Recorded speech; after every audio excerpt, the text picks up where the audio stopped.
Hello.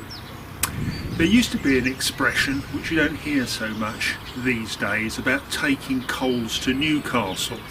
That was because Newcastle was once a major distribution centre for coal, and taking coals to Newcastle was a way of expressing an entirely pointless thing to do.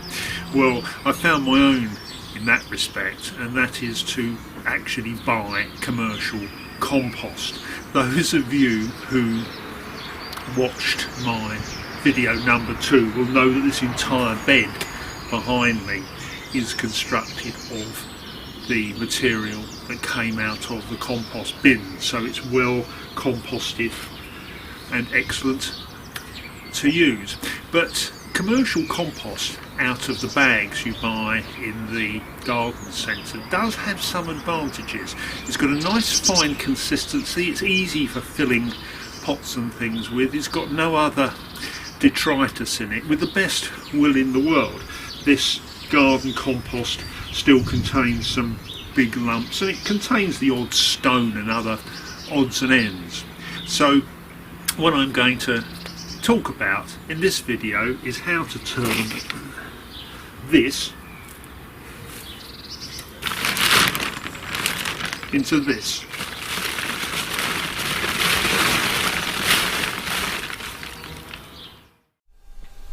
The first thing I do with the compost is to put it into these 4-litre pots.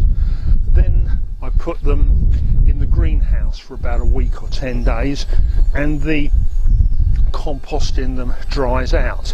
It's helpful having them in 4-litre pots. First of all, it helps the drying out, especially the terracotta pots, but also I know exactly the volume that I've actually got, which comes in handy later if I intend to add any kind of fertiliser or anything else to the bag of compost. Now, the next thing I do is take a sieve.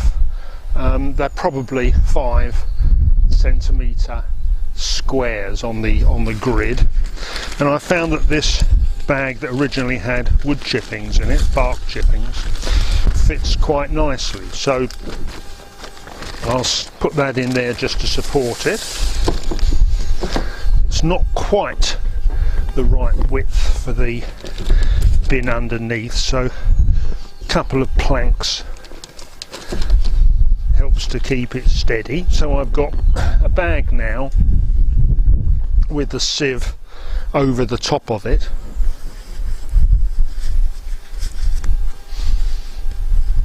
and all I do then is empty the pots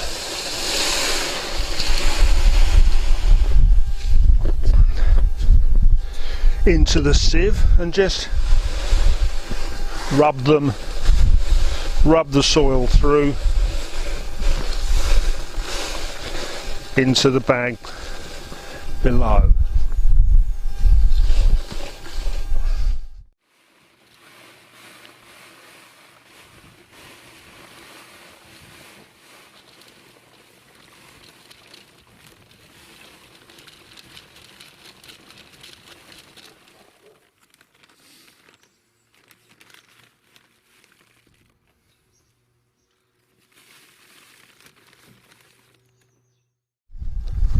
I find 5 pots or batches of 20 litres is about right for practical purposes, and also in terms of lifting it about. If I wanted to add anything else, any fertiliser or any extra ingredients, I could just drop them in the bag now, mix it all around, and I've got my bag of compost, every bit as good as you get from the garden centre. Thank you for watching.